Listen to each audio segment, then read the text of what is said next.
시청자 여러분 안녕하세요. 별별 이야기의 한경진입니다. 지난 4월 24일 제주도에 새로운 명소가 탄생했습니다. 아시아 최고 수준을 자랑하는 제주 항공우주박물관이 개관한 것인데요. 어떤 곳인지 무척 궁금하시죠?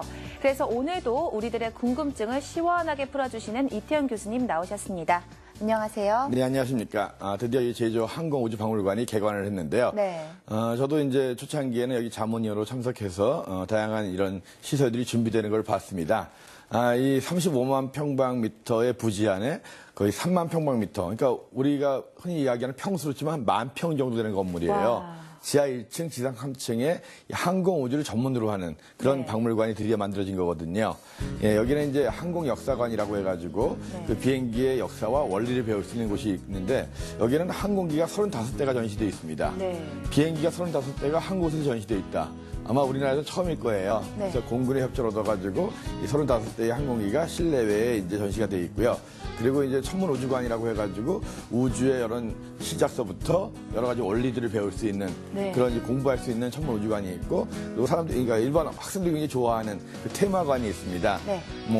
이 오감으로 체험하는 우주여행. 와. 이걸 주제로 해가지고 3D라든가 여러 가지 이제 체험할 수 있는 우주 그런 시뮬레이션 같은 것들이 설치되어 있는 테마관이 있고요. 뭐 야외에서 여러 가지 야외 전시도 하고 있고 뭐 근처에는 그 우주 호텔이라고 해가지고 네. 100실 이상의 그 규모의 큰 호텔도 자리하고 있어서 이 항공 우주를 전문적으로 관광할 수 있는 그런 테마 박물관이 이제 만들어진 건데요. 아시아에서 가장 큰 규모라고 합니다. 네, 그래서 혹시 천문우주에 관심이 있고 네. 이러신 분들 제주도 여행하실 때 꼭 한번 가보시면 좋겠는데 문제는 좀 비싸다는 거예요. 입장료가. 그런가요? 네, 일반 과학관에 비해서 좀 입장료가 비싼데 들어가는 입장료가 이제 성인은 한 15,000원 정도, 네. 어린이는 그러니까 청소년들은 한 13,000원 정도 하는데 이게 끝이 아니거든요. 가가지고 이제 테마관을 체험을 하려면 네. 빅3 정도 세 개를 보려면 체험하려면 그 입장권이 성인은 2만 원이 넘어가고. 청소년도가 2만 원 가까운 정도 비용이 듭니다. 그러면 거의 뭐 놀이공원 가는 수준이긴 그렇죠. 하네요. 그래서 이제 놀이공원 가는 정도의 요금을 내고 들어가야 되는데 과연 놀이공원 가는 것만큼의 재미가 있겠느냐? 재미는 정말 있을 것 같고요. 이렇게 체험할 수 있는 게 네. 많다 보니까 괜찮을 것 같긴 네, 하거든요. 그래서 이제 하기 나름인데요. 하여튼 우리 아시아 최고의 수준을 자랑하는 항공우주박물관. 그래서 제일 좋은 컨텐츠를 계속적으로 이제 보충해가지고 항상 다시 오고 싶은 그런 과학관으로서 계속 자리 잡길 바라겠습니다.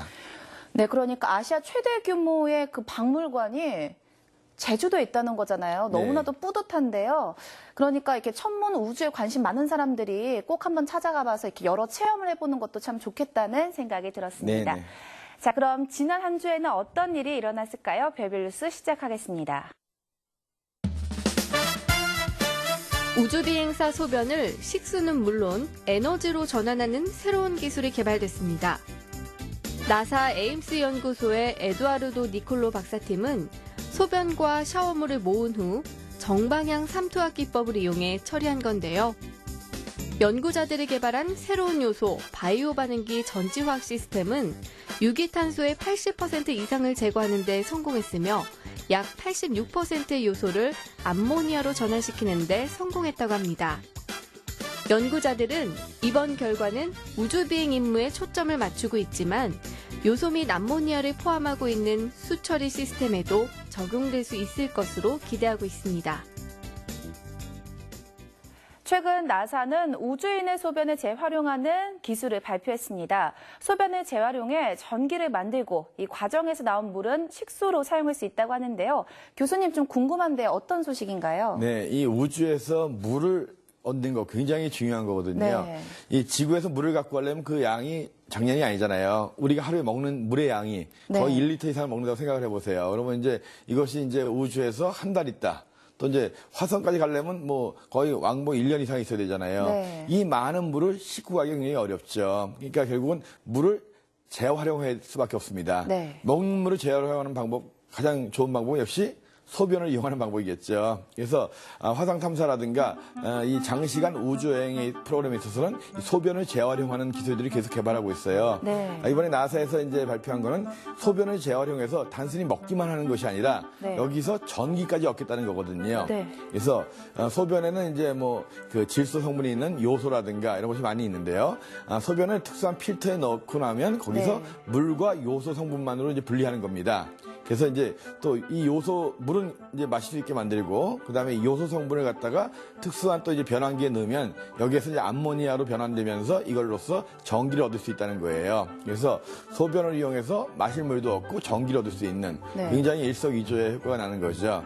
근데 실제로 어쩔 수 없는 상황이 되니까 먹기야 하겠지만 상당히 네. 먹는 사람들도 좀 꺼림직하긴 하겠죠. 끼림직하게 하겠죠. 그러니까 내 소변뿐만이 아니라 여러 사람들의 소변을 같이 네. 먹어야 되는 부분도 있으니까요. 근데 그만큼 정화 시설들이 좋아지고 있고 네. 필터가 좋아지기 때문에 아마 그런 걱정은 거의 없을 것 같습니다. 근데 앞으로 정말 장시간 우주여행을 하려면 네. 이 소변을 이용하는 거 아주 필수거든요. 그리고 만약 이걸 갖다가 그냥 활용하니까 재활하지 않고 버리는 것도 문제가 되거든요. 그럼요. 근데 버리려고 하면 우주 바깥에다 버리면 이게 또 얼음덩어리가 되잖아요. 얼음덩어리가 되면 다른 우주선에 피해를 줄 수도 있고 우주 쓰레기가 될 수가 있거든요. 네. 물론 그러다가 이제 이것이 돌다가 다행히도 이제 다른 우주선이라든가 안 부딪히고 땅에 네. 떨어지게 되면 이제 대기 중에 타서 없어지고 말겠지만 아무튼 이런 소변이라든가 이 대변에 처리하는 문제들 이게 우주 쓰레기 문제로도 될 수가 있거든요. 네. 그래서 우주 여행을 하려면 그만큼 우리가 이런 자원을 재활용하는 기술들이 많이 발달돼야 되고 그때 소변도 결국은 먹거나 또 네. 재활용해서 그걸 갖다 뭐 전기를 만들거나 이렇게 한다면 이제 그만큼 쓰레기도 줄일 수 있고 또 우리가 우주선으로 갖고 가는 물량도 줄어들기 때문에 그만큼 비용도 절감되는 거고 그래서 꼭 깨름직한 그런 마음 지워버리고 네. 꼭 만들어야 되는 기술이고 앞으로 활용해야 될 그런 기술입니다. 네, 그러니까요. 그 소변이 그 우주 쓰레기가 되지 않게끔 이렇게 재활용을 잘해서 마실 수도 있게 만들고 또 전류도 만들 수 있다고 하니까 정말 네. 일석이조라는 생각이 들었습니다. 별별 뉴스에서 다음 시간에 전해드릴 새로운 소식도 기대해 주세요. 300km 위에서 지구 궤도를 돌고 있는 국제우주정거장. 우주인과 우주왕복선 모형이 무중력 공간에서 둥둥 떠 있죠. 이때 우주인이 몸을 지지대에 고정한 후 우주왕복선을 가볍게 밀어봅니다.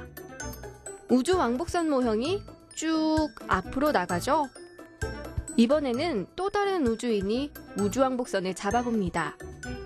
그리고 우주왕복선을 든 우주인을 살짝 앞으로 밀어보는데요. 어떤가요? 미는 것과 동시에 민 우주인도 뒤로 밀려나게 되죠.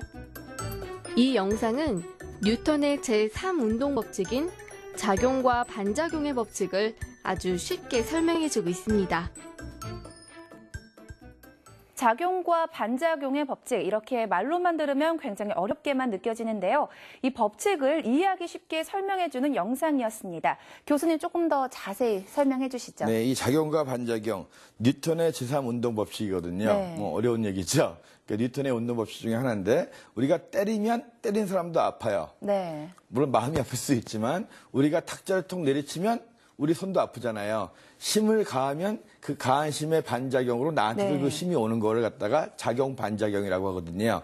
이 영상에서 보는 것처럼 이제 우리 모형의 우주왕복선이 있는데 그걸 잡고 있는 사람을 밀면은 밀은 사람도 뒤로 밀린다는 거죠. 네. 물론 발을 땅에 고정하고 있으면 밀리지 않지만 이렇게 무중력 상태에서는 힘을 주면 그 힘만큼 본인도 반작용으로서 뒤로 밀리는 일이 벌어집니다. 네. 그걸 작용과 반작용이라고 하는데 그래서 우리가 무중력 상태에서는 함부로 이렇게 움직이면 안 돼요, 사실은. 네. 그래서 중력이 약한 곳에서는 한번 치면은 그 반작용으로 튕겨나갈 수도 있거든요. 그래서 이 작용과 반작용 쉽게 우리가 이제 실험하려면 탁자 같은 거다 살짝 쳐보면 네. 내 손이 아프다는 걸 느끼면 그게 바로 작용과 반작용입니다.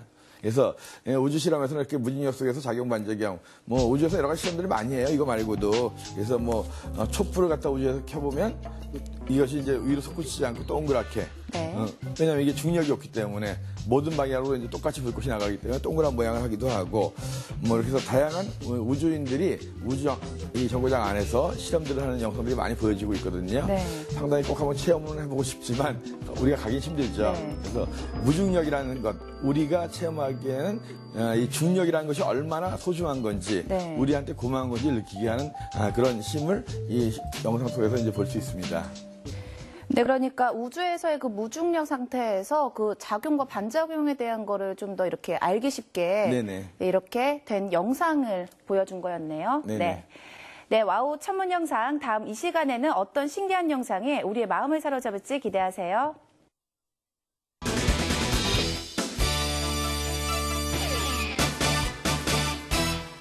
재미있는 생활 천문학 문제. 북두칠성처럼 지평선 아래로 지지 않는 별을 네모라고 한다. 정답은 주국성. 밤하늘에서 뜨고 또 지는 별. 지평선 아래로 하루 종일 지지 않는 별이 있다면 믿어지시나요? 놀랍게도 그런 별이 있습니다. 북두칠성을 비롯해서 지평선 아래로 지지 않는 별을 주국성이라고 하는데요. 그럼 주국성이란 과연 무엇일까요? 이럴 때 우리가 힘차게 불러보는 이 말. 이태원 교수님, 궁금해요. 와, 모든 별은 뜨고 진다고만 생각했는데 그렇지 않은 별도 있었군요. 교수님, 지지 않는 별은 무엇인가요? 네, 북극성은 지지 않잖아요. 네. 해가 뜨면 안 보일 뿐이죠. 그죠? 북극성처럼 북극성 주위를 돌고 있는 별들은 항상 뜨지 않고 지지 않고 떠 있습니다. 네. 이런 별들을 주국성 이렇게 부르거든요. 북극성 근처를 도는 별이라는 뜻이거든요. 네. 근데 이제 이것이 북극성이 점점 높아지면 그래서 북극 지역에 가면 모든 별들이 떴다지는 게 없이 머리 위 천정을 중심으로 돌기 때문에 네. 하늘에 있는 별 중에 반은 다 떠 있고 반은 다 져 있는 그런 상태가 되겠고, 만약 적도에 간다면 이 북극성이 적도 축에 걸리기 때문에 모든 별들이 다 떴다지는 그런 일이 벌어지겠죠. 그래서 이 주국성이라고 하는 것은 북극에 가면 모든 별들이 다 주국성이 되는 거고, 네. 적도에 가면 주국성이 하나도 없게 되는 거겠죠. 반대로 남극에 가면 북쪽에서 보는 거와 반대, 북극에서 안 보이는 반대의 별들이 이제 거기서 또 주국성이 되는 거겠죠. 그래서 주국성이라고 하는 것은 떴다 지는 것이 없이 항상 북극성 주변에서 도는 별들을 네. 일컫는 말입니다. 그래서 북극에 가까이 가면 갈수록 주국성이 많아진다는 거죠. 적도에 가면 주국성이 없어지는 거고요. 네. 그리고 우리가 보통 계절별 별자리라고 하는 거는 떴다가 지는 별들이죠. 네. 이렇게 떴다가 지는 별들을 출몰성이라고 합니다. 네. 떴다가 지기 때문에 출몰한다. 출몰성이라고 하고, 그 다음에 항상 뜨지 않는 별 있죠. 항상 남반구에 있는 별들 중에서 너무 아래쪽에 있는 건 안 보인단 말이에요. 네. 남십자선 같이 이런 별들은 전몰성. 항상 져 있다 해서 전몰성이라고 합니다. 그래서 우리가 별을 나눌 때 북극성 근처에서 항상 보이는 별들을 주국성, 계절마다 떴다 지는 별들을 출몰성, 그리고 항상 져서 볼 수 없는 별들을 전몰성 이렇게 부르거든요. 그래서 이 주국성, 우리가 흔히 알고 있는 북두칠성이나 카시오페이아, 북극성 이런 네. 것들이 주국성에 해당됩니다. 낮에도 하늘에 떠 있어요. 다만 햇빛 때문에 보이지 않을 뿐이죠. 네. 네, 오늘 또 새로운 사실을 알게 됐는데요. 그러니까 뭐 뜨고 지지 않고 북극성 주위 항상 돌고 있는 별을 주국성이라고 하는 네. 거죠. 네, 네. 네, 알겠습니다. 이태영의 생활천문학 다음 이 시간에는 어떤 재미난 주제로 여러분의 호기심을 채워줄지 기대하세요.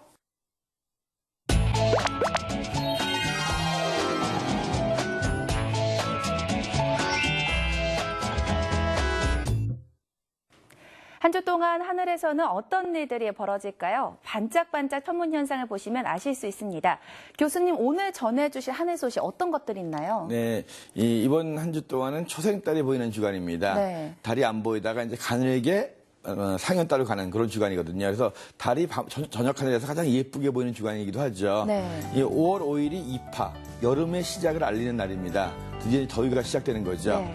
이 5월 5일 밤에는 이 더위를 알리는, 또 하늘에서 별똥별들이 많이 쏟아지는 그런 행사가 있습니다. 네. 이 물병자리 에타 유성우라고 해가지고 물병자리 에타별 주변을 기준으로 별똥별이 많이 떨어지는데요.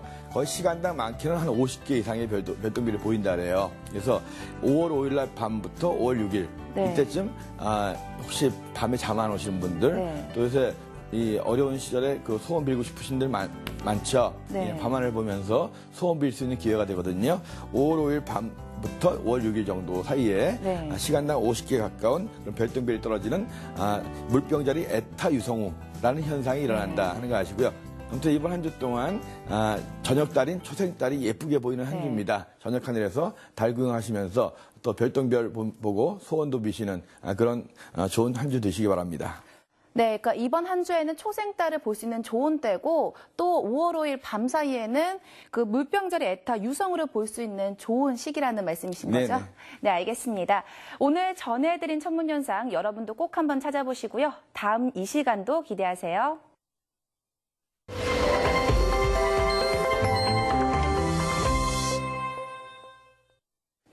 별별이야기 오늘 소식은 여기까지입니다. 다음 이 시간에도 더욱더 다양하고 재미난 소식을 가득 준비해서 여러분을 찾아뵙도록 하겠습니다. 다음 주도 별별이야기 채널 고정하세요.